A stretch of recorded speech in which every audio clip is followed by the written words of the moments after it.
Hello, everybody. Happy Tuesday. It's Miss Ruchti here. We are about to dive into our assignment for Tuesday and for Wednesday for civics class.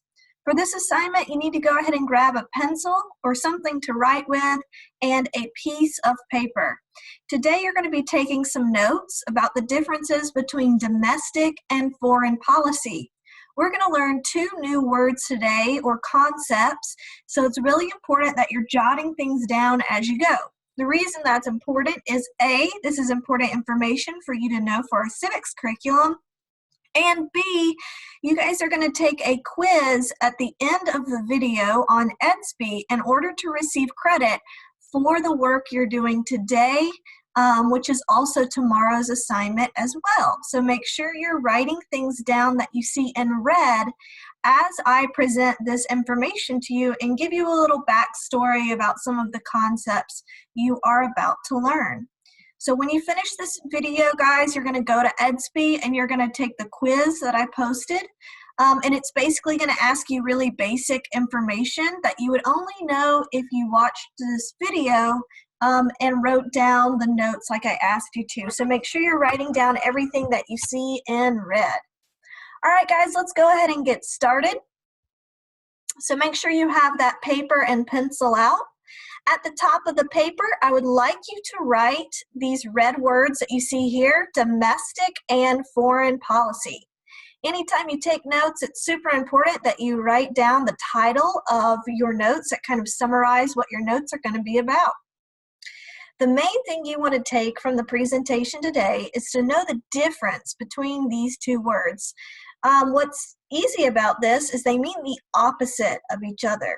Domestic means at home and foreign means away. I'm going to explain to you now how these two words relate to civics class. All right, so first let's look at this word policy. A policy, guys, is a fancy word of saying a plan. So think about it. At the beginning of the year and in January, we spent a day in our class going over my policies for my room, right? Your policies are basically your plans for different things that come up. For instance, my policy on late work was I would let you turn in late work, I still do, as long as you turn it in during that current grading period. You couldn't turn, something from quarter one in at quarter three and expect to get credit for it because that was my policy on late work or a plan.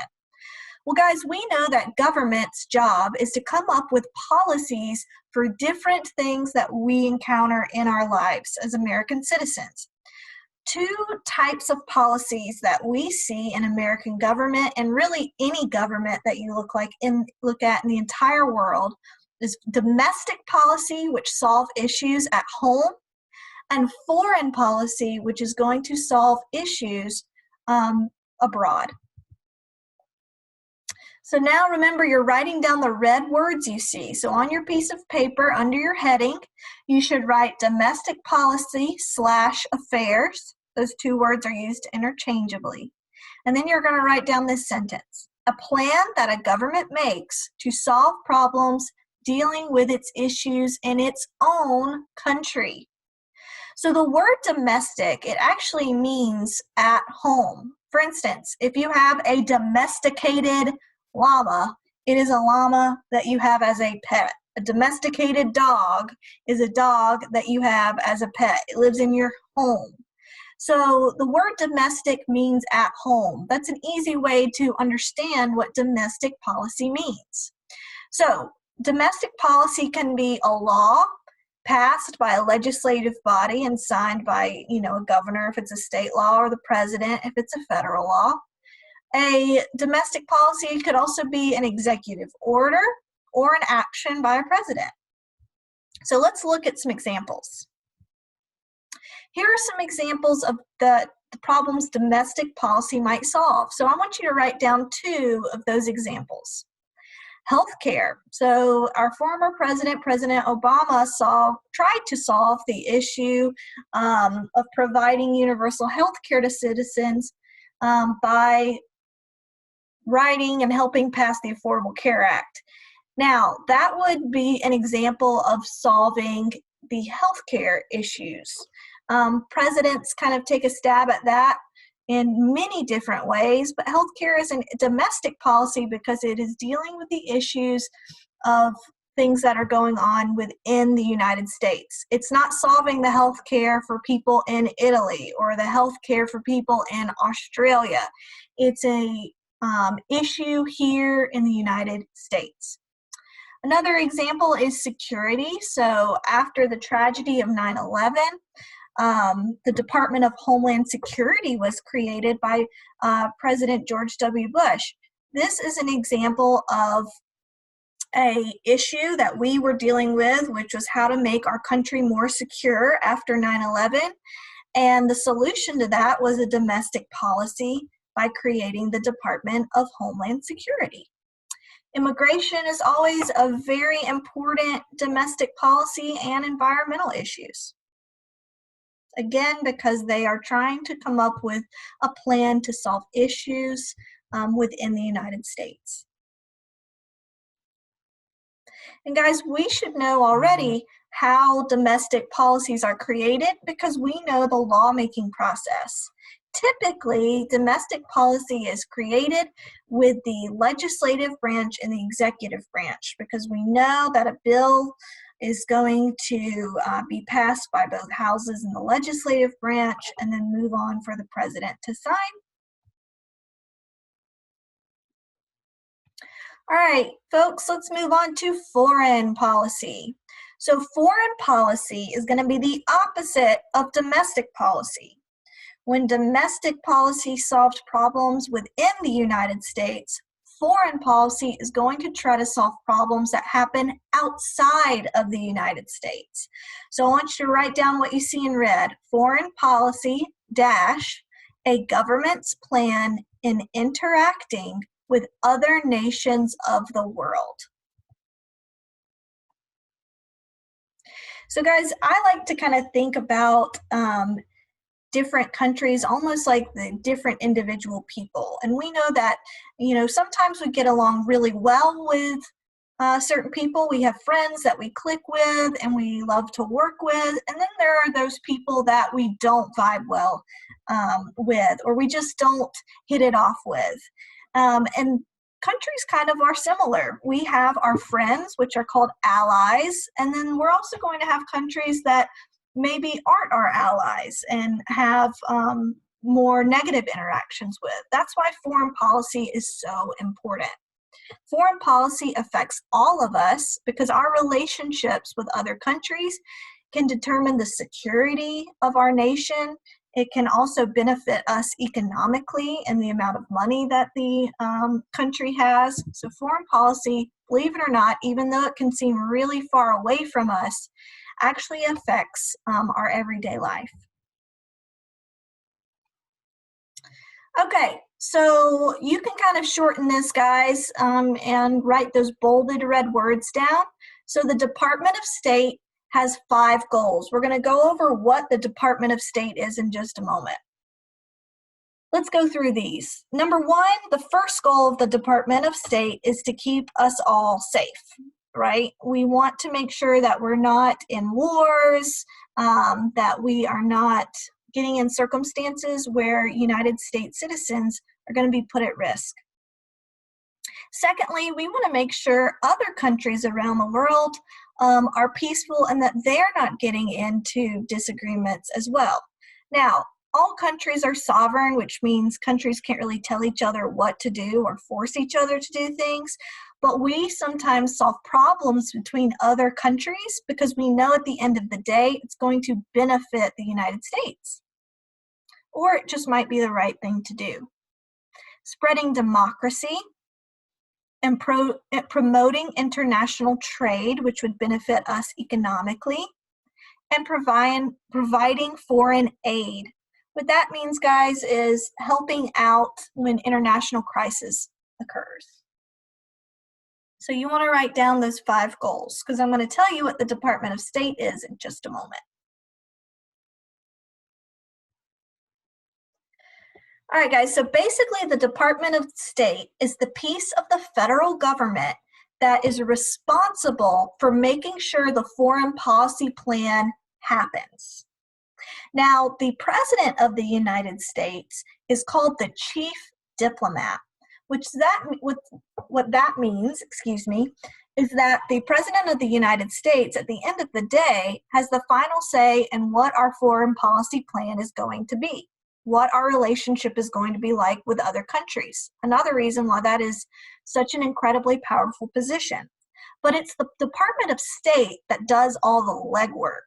So they take that plan and then they start forming relationships with other countries. They start promoting peace, making sure that the United States is secure by maintaining positive relationships with other countries around the world.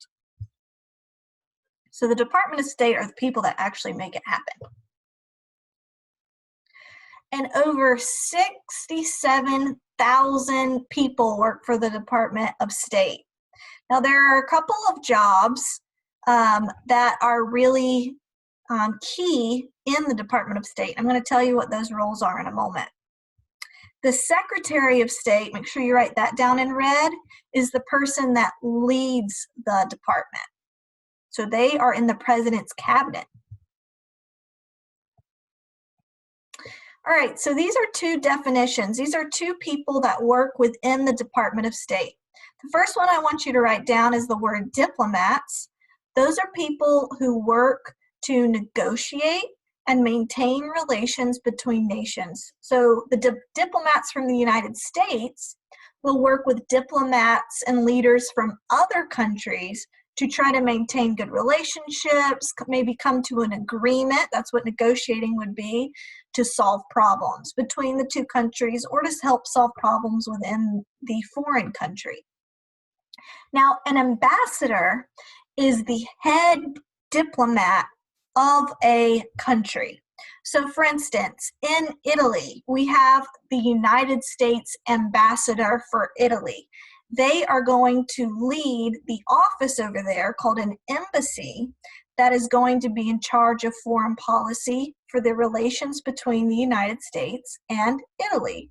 So basically there's one ambassador for each country that is basically the main representative for the United States, but they're in a foreign country. And remember, they need to be abroad because this is foreign policy. We're dealing with issues outside of the United States, between us and other countries. So what do diplomats do? It's a verb. They do something called diplomacy. So I want you to write down this definition in red. And diplomacy is that act of negotiating, maintaining relationships, hopefully positive, between other countries.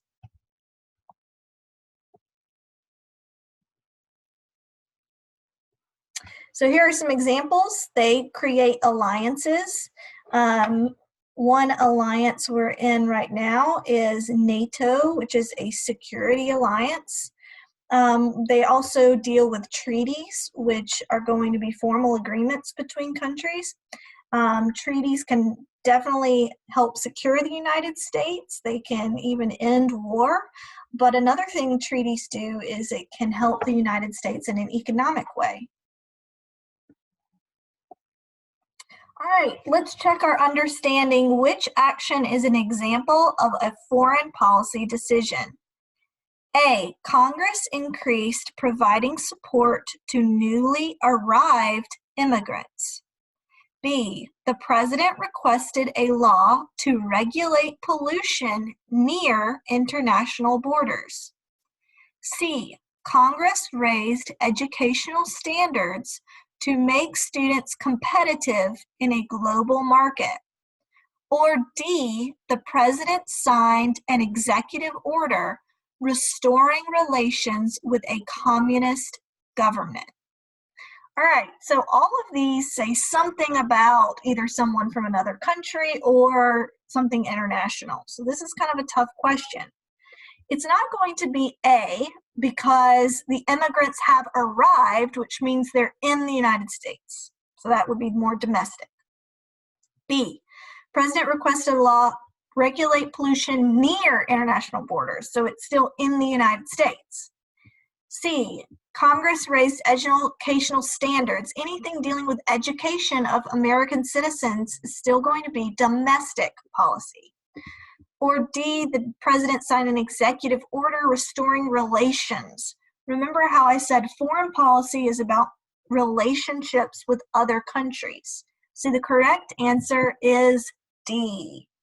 I'm going to ask you guys on your quiz what the correct answer is for the last question, for the check for understanding question, to make sure you watch the end of the video.